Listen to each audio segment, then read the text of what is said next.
crafters, and welcome to the long awaited episode 2 of Building a Crusade. Nothing, and I mean nothing, is written in stone when it comes to fun.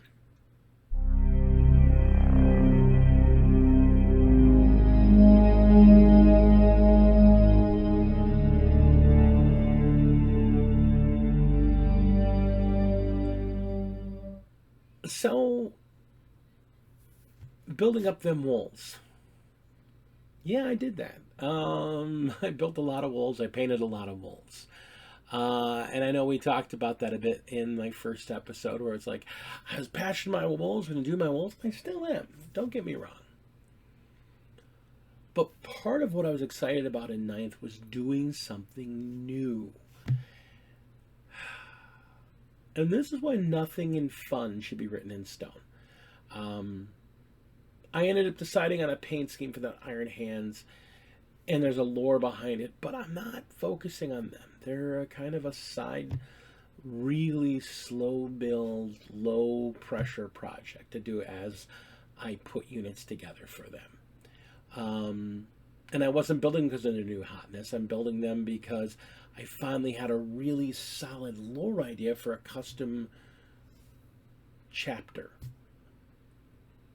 But I've got maybe 10, 15 figures put together for that unit, and they've got a nice paint scheme, but they're not what I'm focused about. They're not what I'm passionate about. And that was what that's what building a crusade was supposed to be about. It was supposed to be about a new passion. A passion with 9th edition in mind. And it was supposed to be a new passion. Now, playing-wise, I've been playing a lot of my Death Guard, and I've built a bunch of units for it, but they're not new. And I'm not... Oddly enough, as much as I love the Death Guard, I'm not really focusing on that unit's lore. I just like them for what they are. They're gross, they're nasty, they play fun, and I'm good with them. But I wanted to build, with a Crusade, I wanted to build some lore. I wanted to build a mindset behind a new army. And I wanted it to be new. So one of the things I painted brand new in 2020, I got a single kill team box.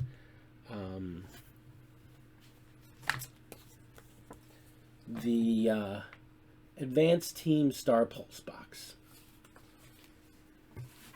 I built some Tau. And it was just to fool around with an idea. And I had an idea for a paint scheme. Very simple. But I liked it. I've been thinking about it, and I'm thinking about adding to it. But the idea of just these kind of almost white-gray, ghost-like Tau that use a little bit of purple. I'll be adding a little bit of green on there. And I really kind of wanted to get into the Tau. Now here's the thing. I love the Tau. I've loved them since I first saw them, since I was first introduced to the idea of the Tau. Unfortunately, when they first came out, I was getting out of the game at the time.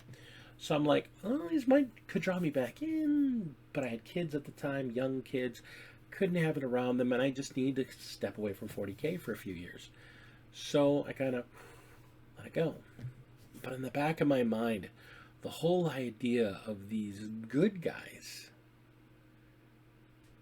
that really are good. Not the Imperium kind of good, but we want to make everything better. Idealists in a grim, dark, gritty, ugly universe. There's something really inspiring about that. And considering how dark these last couple years have been, I kind of needed that too. So I built these guys, and I'm like, it's cool. It's a kill team. I'll put it on that side. And let it go. And in the back of my mind, I was going, really want to do some more Tau. But what do I want to do? I found a box of stealth suits on sale, like super cheap, so I grabbed it. And I found a Fireblade Commander at a hobby store that, for whatever reason, they had it marked down to like 50% off. So I grabbed that. I found a group of Pathfinders, super cheap. And I'm like, there's Tau. I grabbed them. And then my favorite little hobby store had this from 2 or 3 years ago, still sitting on a shelf at the regular MSRP price. And this is about 3 months ago, and I'm like, now that's something that we're thinking about. So I grabbed it. But I was going to let it sit. I was working on other projects and let it sit. And as you may have seen, if you're familiar with my Discord, or you're familiar with the channel, or you've talked to me, or you've been in one of my live streams, I picked up a pretty large terrain project that I'm in the midst of working on. And at the same time, because I'm doing this massive amount of terrain, the individual Commodore who I'm doing it for, he didn't want his Tau anymore. He's just like, I am just not going to get to them. I'm not into them. And you wanting to do Tau. I'll tell you what, you do this terrain for me, and you can have my Tau. And I thought he had a few boxes of Tau. I thought he had maybe a Battle Force 2, maybe a couple start collecting boxes. I'm like, yeah, that's cool. We're going to take a quick peek at everything. Because I have lore. I have an idea. I have a concept. And I kind of went overboard. So, let's take a quick peek at what we've got for Tau. So, let's just kind of get an overall look. The first thing we have is that Kill Team box. And I did 5 of them as Strike Force Warriors and 5 of them as Breacher Warriors. Get a closer look at these guys here. I really like the paint job. I think they need a little more. But I just got them for Kill Team, so I was okay with it. So I did the Breachers, and I did the Strike Force Warriors. And then I did the drones as that defensive drone that gives these guys a good save, and then to go with it, a shield drone. And the idea was that I have the Warriors in the back with a missile pod, and then I have Breachers coming forward. And this is going to be the Kill Team lineup. And again, it's this ghost gray with some purple. And this was where I started.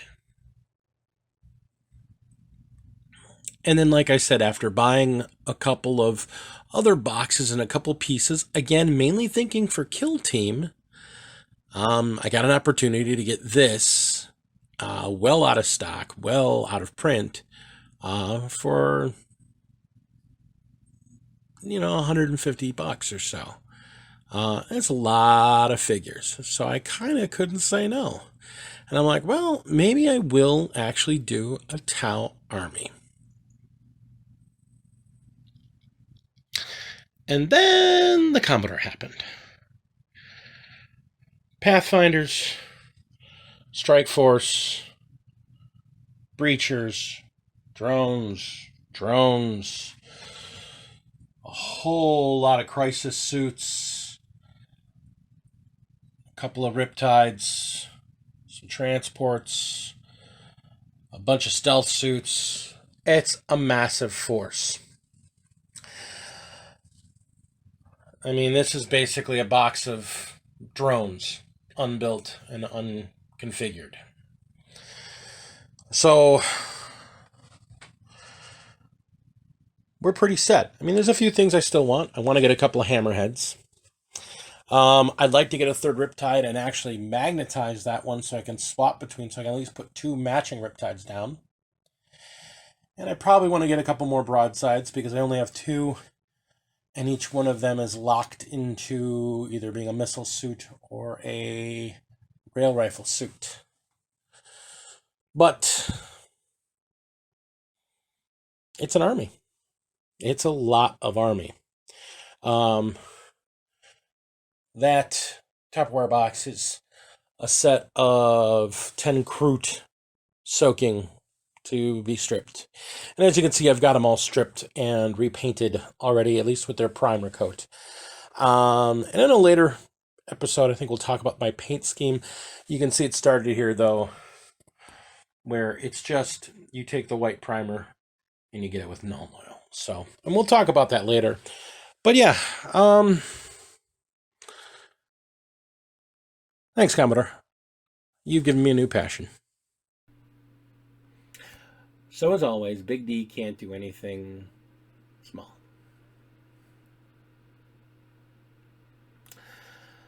So that's the army. At least that's the start of it.